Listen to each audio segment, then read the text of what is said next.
नमस्कार, आप देख रहे हैं भोजपुरी न्यूज टाइम। मैं शंभू सुरन। आज हमारे साथ एक ऐसे शख्सियत हैं जिनका नाम है धर्मेंद्र अर्पण।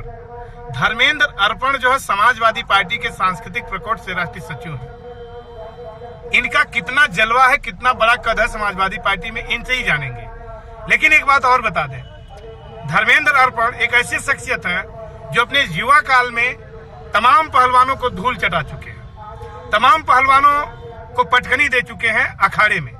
ये कुश्ती भी लड़ते थे और कुश्ती का दांव भी जानते थे। कितना अब 2022 के चुनाव में इनका दांव कितना सफल होगा ये भी देखना है। एक चीज और देखना है कि इनकी एक फिल्म आई थी बनारसी पहलवान, अभी हाल में रिलीज हुई है। उस फिल्म में भी कितना बेहतर कर्तव्य इन्होंने दिखाया, क्या किया ये भी जानेंगे।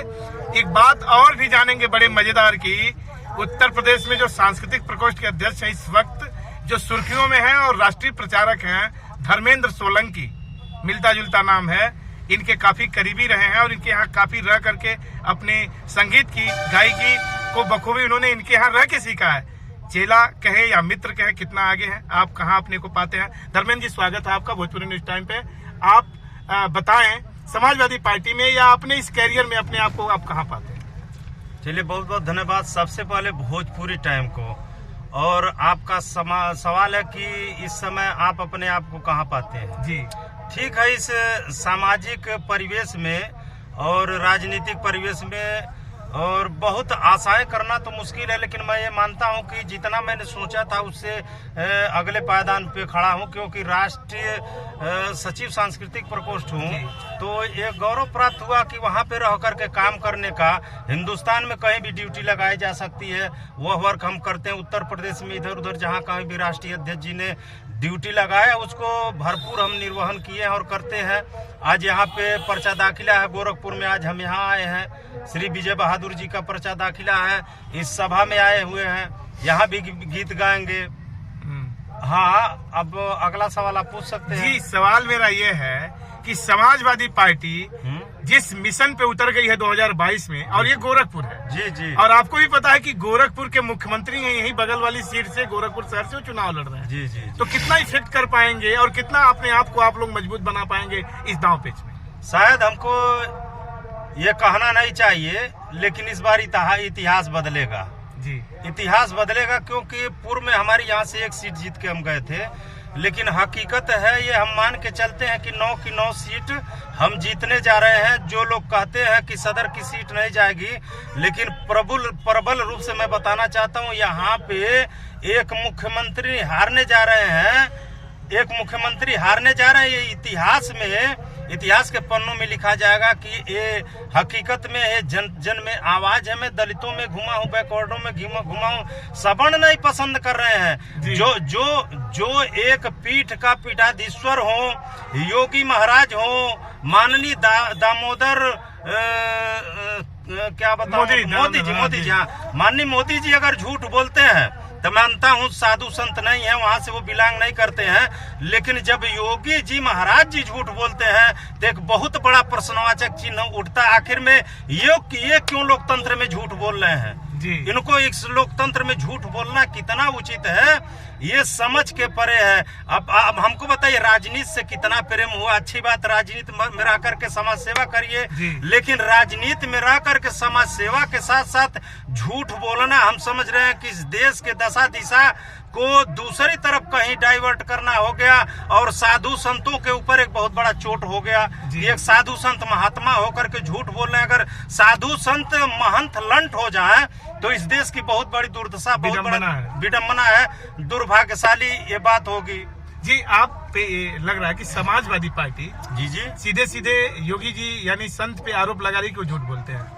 एकदम सच्चाई है, झूठ बोलते हैं जी। रोजगार की जब बात होती है, 2 करोड़ प्रति वर्ष रोजगार देने की बात, तो इन्होंने नरेगा वालों को जोड़ देते हैं उसमें जी। इन्होंने बहुत ऐसे लोगों को जोड़ देते हैं जिनको राशन दे रहे हैं, उनको भी रोजगार में जोड़ देते हैं। अब हमको बताइए कहाँ तक वाजिब है? जो जनता की, सम्मानित जनता का जो पैसा है, आप ले लीजिए, सुई से ले करके और धागा से ले करके, ट्रैक्टर से लेके कोई भी वस्तु हो, हाई जहाज ट्रेन तक किसी चीज की बिक्री होती है, हर चीज पे एक बहुत बड़ा टैक्स ले रहे हैं। और बहुत बड़ा टैक्स जब पूरे हिंदुस्तान से इकट्ठा होता है तो एक बहुत बड़ा पैसा होता है।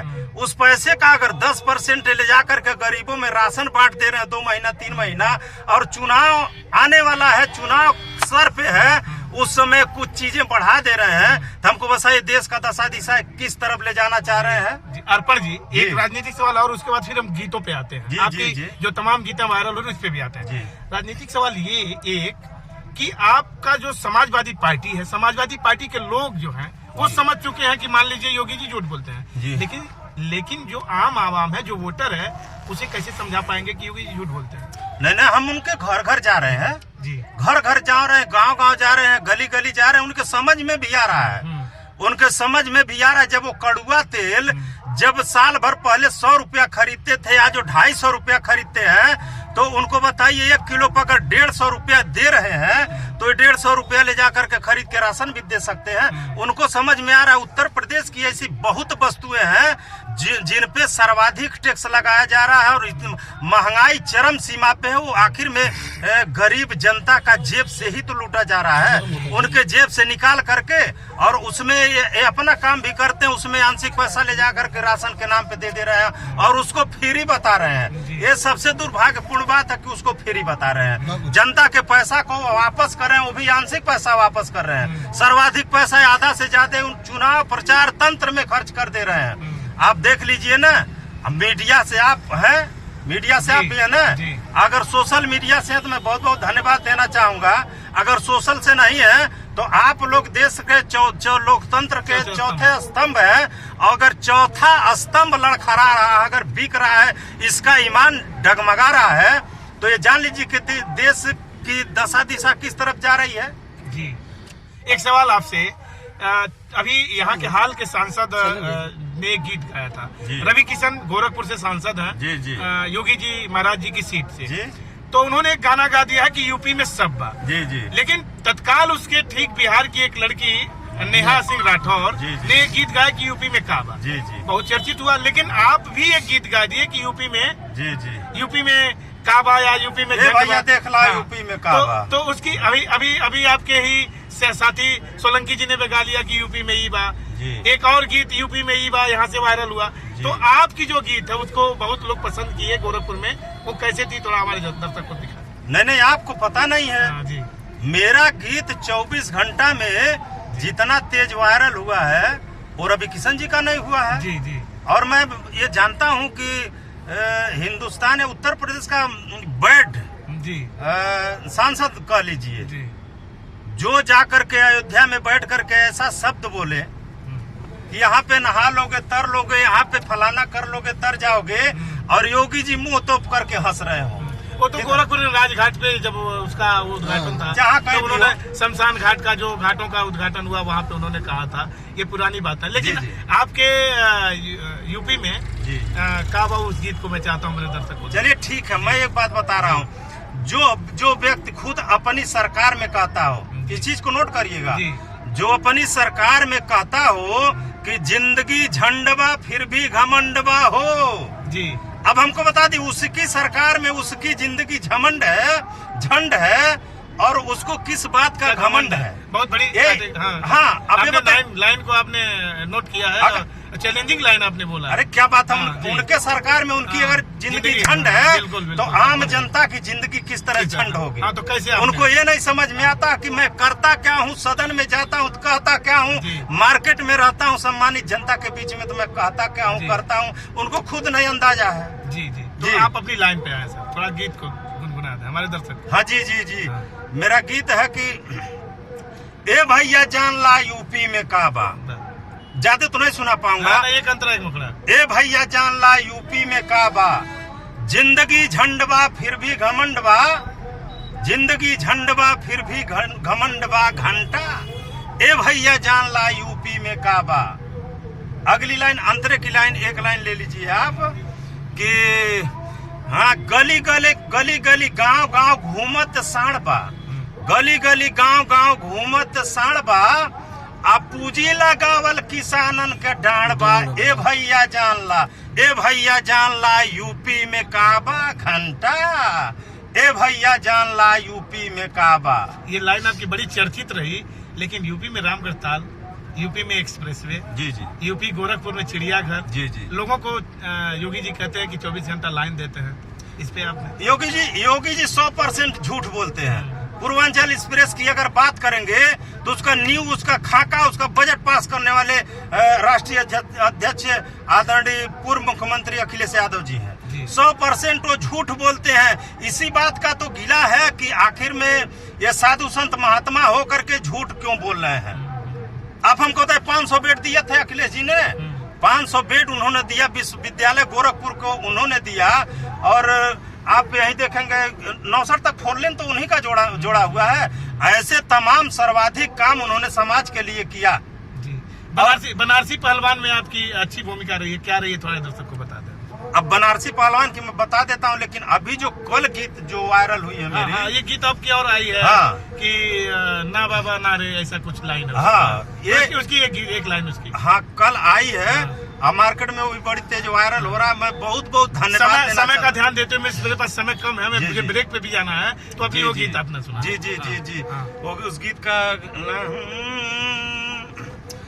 यही इसी बात का दुख है कि उन्होंने आया तो कहा कि महंगाई कम करूंगा, उन्होंने कहा कि देश को बिकने नहीं दूंगा। दुर्भाग्य की बात यह है कि रेलवे से लेके बस अड्डा से लेके LIC से लेके हवाई जहाज से लेके हवाई अड्डा तक हर चीज किस्त किस्त में बेचने का काम किया। वही चीज मैं गाया हूँ, गाया हूँ कि क्या बोलते हैं, अरे देश नहीं बिकने दूंगा ये, अरे देश नहीं बिकने दूंगा, ये नारा तुमने लगाया था कि नहीं? जी लगाया था जी। अभी भी कहते हैं देश नहीं बिकने दूंगा, अभी भी मोदी जी कहते हैं मैं देश नहीं बिकने दूंगा। हाँ, तो बहुत बड़े हेहर हैं, बहुत बड़े झूठे हैं, बहुत बड़े हेहर हैं। अपना लायक शब्द का मैं नहीं यूज कर सकता। आप कह सकते हैं, हम नहीं कह सकते। मोदी जी तो आज भी कहते हैं मैं देशभक्त हूँ, सबसे बड़ा देश का हितैषी मैं हूँ। अपनी लाइन पे बहुत बड़े देशभक्त है कि स्वार्थ के लिए अपने माँ को लाइन में लगा दिया, नोटबंदी में, अपनी लाइन, इसलिए कहना चाहता हूँ, अरे देश नहीं बिकने दूंगा, ये नारा तुमने लगाया था कि नहीं? लगाया था। नारे बाबा ना हो यूपी में अब ना हो, नारे बाबा ना हो यूपी में अब ना हो। ये गीत गाए भी बहुत तेज वायरल हो रहा है। अच्छी गीत, आपकी गीतें वायरल हो रही हैं। और मुझे लग रहा है कि आपके तमाम जो समाजवादी पार्टी के जो सांस्कृतिक प्रकोष्ठ के कलाकार हैं और आपकी पूरी टीम है, ये इस बार लग रहा है कि योगी जी को घेर लेगी, क्या ऐसा लग रहा है? तो मैं आपसे कह रहा हूँ ना, 10 तारीख को आप देखिए, 10 तारीख को देखिए 9 की 9 सीट जा रही है। मैं भी मीडिया में बैठता हूँ ना, अगर मीडिया कहती हो कि अर्पण जी शांत रहिए, अर्पण जी शांत रहिए, सारी बात बोलनी नहीं चाहिए। आपकी सरकार बनने जा रही। मैं गर्व से कहना चाहता हूँ, हमारे राष्ट्रीय अध्यक्ष जी ने जो काम किया है, वो जो लोकप्रियता हासिल किया है, वो पूरे उत्तर प्रदेश में दिख रहा है। लोग उसका गुणगान कर रहे हैं। समाजवादी पेंशन वापस ले आने जा रहे हैं, 2000 करने जा रहे हैं, घर घर बिजली फ्री करने जा रहे हैं, किसानों को सहयोग करने जा, सिंचाई मुक्त करने जा रहे हैं। जहाँ तक हमने बनारसी पहलवान की बात की, बनारसी पहलवान आप देखिए किस तरह से यस्सी भोजपुरी चैनल पे चल रही है और बहुत बेहतरीन चल रही, बहुत बढ़िया रिस्पांस दे रहा है। जब से वो फिल्म चल रही है तब उसके बीच में हमको लग रहा है 4 ऑफर मुझे आ चुके हैं, लेकिन इस चुनाव में फुर्सत नहीं। पूरे चुनाव में हम प्रचार करेंगे। समाजवादी पार्टी के में पूर्ण बहुमत की सरकार बनाने जा रहे हैं हम लोग। और आप जैसे मीडिया वालों को मैं बहुत बहुत धन्यवाद देना चाहता हूं, जो सच आप पर्दे पे दिखाने का काम करते हैं। सम्मानित जनता के ऊपर जो चश्मा इन्होंने लगाया है, उस पे आप अपना आईना दिखाने का काम करते हैं, इसलिए बहुत बहुत धन्यवाद। अर्पण जी, मुझे ब्रेक पे जाना है और आपको मेरे साथ आप जुड़े भोजपुरी न्यूज टाइम पे अपनी बातों को साझा किया, बहुत बहुत धन्यवाद। मैं बताऊं कि ये थे धर्मेंद्र अर्पण, राष्ट्रीय पहलवान और समाजवादी पार्टी के गीतकार, सांस्कृतिक प्रकोष्ठ के सचिव।